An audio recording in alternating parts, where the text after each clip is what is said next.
그런 말씀은 어떻게 생각하세요? 그 메타버스라는 그 공간이 네. 뭔가 이렇게 지금 되게 화두고 네. 이미 제가 봤을 때는 그 ET보다도 더 주가 흐름은 훨씬 좋은 것 같거든요. 그런 차원에서 봤을 때 네. 근데 한 가지 좀 의심쩍은 거는 네. 그 메타버스가 과연 그 구현되는 그 기간이 네. 그래도 굉장히 많이 남아있지 않았냐. 그게 정말로 그 큰 방향성은 알겠지만 네. 현실과의 접목에 있어서는 좀 시간이 오래 걸릴 것이다. 네. 그런 의견에 대해서 좀 어떻게 생각하세요? 자, 이 모든 신기술들이 도입되는 그 과정을 한번 보시면 좋겠습니다. 한 3단계를 거치는데요. 1단계는 과열, 다른 말로 투기. 네. 과열 투기가 집중돼요. 21년을 놓고 보면 21년 중에서도 3분기입니다. 네. 3분기에 과열이 일어나고 투기가 일어났어요. 그러다가 이제 과열 양상이 좀 잦아들어요. 그게 21년 4분기예요. 줄어들면서 22년에는 가장 그 메타버스라는 기술을 도입하기 쉬운 영역, 메타버스라는 기술이 도입되기 시작했던 영역, 그런 초창기 산업이라고 생각해 볼게요. 그런 산업부터 메타버스가 엄청나게 빠른 속도로 적용돼요. 그러니까 산업적 적용이에요. 그러다가 3단계는, 이게 2단계고요. 3단계는 전 산업에 걸친 적용이에요.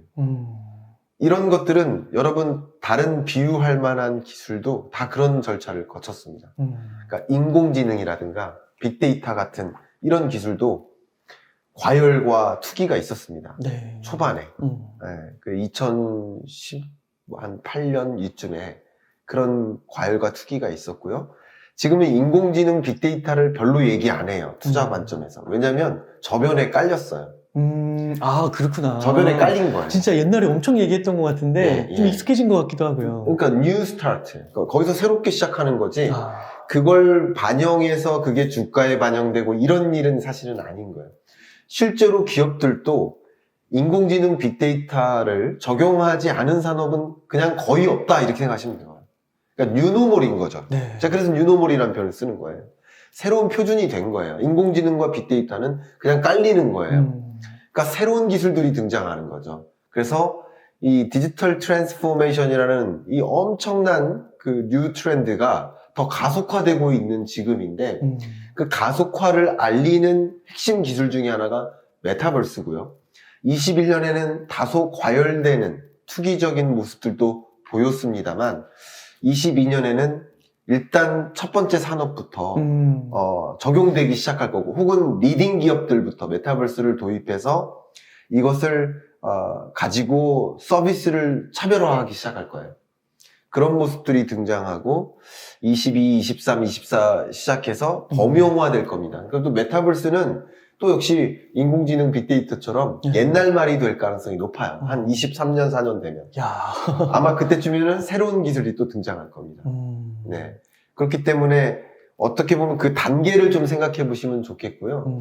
22년에 투자라고 한다면 이게 점차 범용화되기 시작하겠구나. 여러 기업들이 이 메타버스 기술들을 도입해 나가겠구나. 이렇게 생각해 보시면 도움이 될 것 같습니다. 네. 그 메타버스의 사례를 그냥 몇 가지만 들어드릴까요? 그러면 좀 좋아하실 것 같아서. 네. 제가 많이 들어드린 사례가 예를 들어 유통업인데요. 제가 이런 표현을 많이 썼죠. 언택트가 뉴노멀이다. 언택트 뉴노멀. 이제 비대면은 이상하다라고 판단하시면 안 돼요.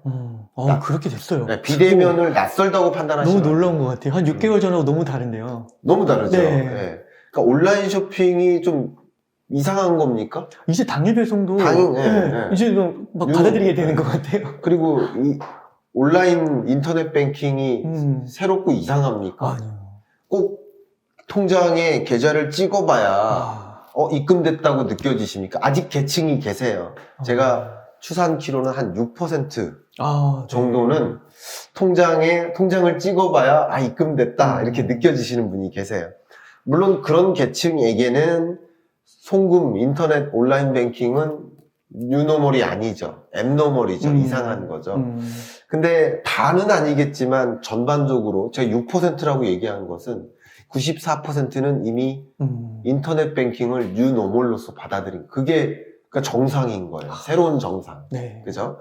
그러면 기업들이 비즈니스를 언택트로 전환한다. 그거는 새로운 게 아니에요. 당연한 거예요. 네. 그 언택트는 당연한 거다. 그럼 언택트 환경 속에 어떻게 경쟁력을 갖출까? 이게 굉장히 중요한 또 하나의 비즈니스 모델 구상인 거예요. 와, 그렇구나. 왜냐면 네. 너도 나도 온라인으로 안경 파는데 그럼 경쟁력이 없잖아요. 그럼 어떻게 경쟁력을 갖출까요? 많이 들어드리는 예가 진스 브레인이라는 그 온라인 쇼핑몰이거든요. 네. 온라인 안경 쇼핑몰. 자, 한번 단적으로 질문을 드려볼게요. 네. 우리 웅달님 안경 쓰고 계신데 네. 자, 안경테만 산다고 그냥 가정해볼게요. 온라인에 사세요? 오프라인에 사세요? 저는 오프라인. 그렇죠. 그러니까 저는이 아니라 네. 거의 대부분이 안경만큼은 오프라인이에요. 네. 왜죠? 어울리는지 네, 써봐야 되니까 어울리는지 봐야 돼요. 그러니까 옷 같은 경우도 지금은 인터넷 온라인 쇼핑이 그냥 뉴노멀이 되어가고 있지만 근데 구매 후 경험이죠. 생각해보세요. 주문하고 배송 오면 입어보죠. 네. 근데 이 언택트라는 환경의 핵심이 구매 후 경험이 아니라 구매 후 경험은 그냥 새로운 표준이 됐으니까 비즈니스 모델로서 경험을 먼저 하게 해줄까? 어떻게 하면 경험을 먼저 할 수 있게 해줄까를 네. 고민할 거 아니에요. 그래서 진스 브레인은 역시 메타버스 기술을 도입해서 온라인이지만 안경을 써보고 구매하세요. 이겁니다. 아. 안경을 써보고 살 수 있어요. 메타버스 환경에서.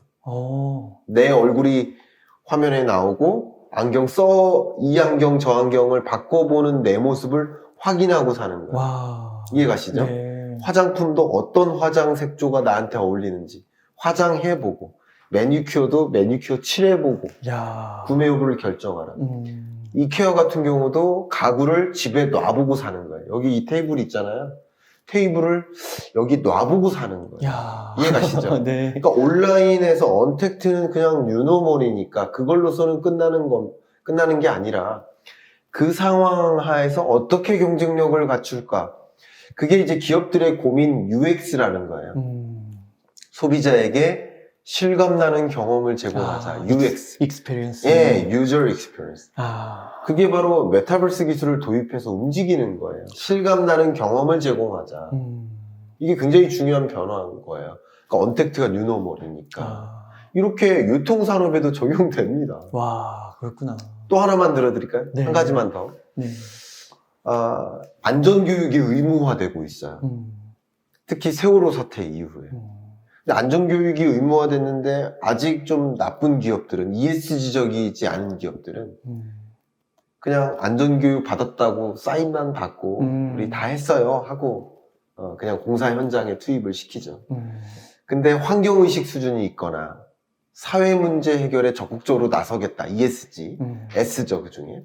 사회문제, 안전문제는 사회문제. 소셜. 그렇죠. 소셜한 문제를 우리가 적극적으로 대응하겠다. 좌시하지 않겠다. 그런 ESG 행보를 보이기 위해서 안전교육에 네. 메타버스를 도입해요. 그 가상의 그 위험, 그 환경을 만들어 놓고. 그렇죠. 실제 네. 건설 현장에 다녀올 수 있게 해줘요. 와. 실제 그 영상 속을 들어가 보면요. 제가 그렇구나. 그 철골 있죠. 네. 철골을 걸어요. 공사 현장에서 걸어야 될 거 아니에요. 걷다가 그 기중기라고 하나요? 기중기가 이 철골을 들고 있는데 네. 이걸 운반하잖아요. 그럴 때 그 철골이 나를 이렇게 해칠 수 있어요. 그런 것을 실제 경험합니다. 이해가죠? 네. 그러니까 그런 공사 현장이나 이런 화기 공장 이런 환경에 내가 놓여져 있다. 실제 그런 것을 실감나게 경험할 수 있게 해줘요. 안전교육에 그렇게 이것도 ESG 더하기 DT예요. ESG 행보를 보이기 위한 경영 전략하에 디지털 기술, 메타버스를 도입하는 거죠. 맞죠? 그렇구나. 이것도 ESG 더하기 DT예요. 네. 그러니까 이렇게 ESG, DT 이런 게 정말 많은데 없다고 그러면 안 돼요. 네. 근데 이렇게 어떤 기업들이 메타버스 기술들을 도입해서 정말 실감나게 혹은 차별화된 서비스를 제공할까? 이런 기업들은 경쟁력을 더 갖춰나갈 거 아니에요. 네. 네, 그런 것들을 좀 지켜보실 필요가 있겠다 생각이 됩니다. 와, 그 메타버스 진짜 기술이 올라가면 올라갈수록 진짜 그 현장에서의 그런 경험들, 익스페리언스 그게 훨씬 더 현실과 맞닿아 있게 돌아가겠네요. 그리고 그렇죠. 그렇게 이제 기업이 나가는 것이고. 그렇습니다. 야, 그럼 나중에는 진짜 현실과 그 가상 공간의 경계가 무너질 수도 있을 것 같은데요. 그게 메타버스입니다. 아, 네. 내가 진짜 공장 혹은 건설 현장 다녀왔나? 아니면 내가 그냥 안전교육으로 받았나? 그걸 착각하게 만드는 거. 정도로. 가상과 현실의 경계를 허물어뜨리게 야, 하는 게 메타버스예요. 메타버스에는 그 경계를 허물어뜨리게 만드는 기술의 총체. 그게 메타버스예요. 그러니까 그 1920년대 말에 뭐 우주여행 이런 것들 네. 되게 말하면서도 그게 뭐 현실이 되겠어 이런 것들이 있었는데 네. 결국은 됐잖아요. 네. 그것처럼 이 메타버스도 네. 될 것 같아요. 여러분, 제가요, 네. 운동을 참 좋아하거든요. 네. 사이클도 좋아하고. 근데 요즘 추우니까 나가고 싶지 않은 거예요. 네. 근데 운동하다 보면 더워요, 사실은. 네. 근데 집안에 사이클을 놔요. 어. 그리고 메타버스로 연결합니다. 그러면 저는요, 세계 유명한 사이클리스트들하고 같이 경주해요. 그리고 그 메타버스 안에서 사이클을 타면 코스도 정하고. 그럼요.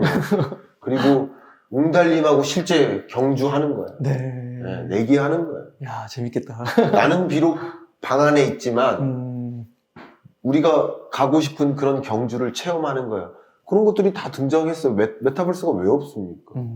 그럼 이런 것들을 경험하면서 얼마나 많은 영역에 걸쳐서 확대 적용되겠습니까? 네. 그런 변화를 보시면 좋겠습니다. 아, 네. 진짜. 그리고 여러분들이 예를 들면 어떤 기업에 취업하고 싶다.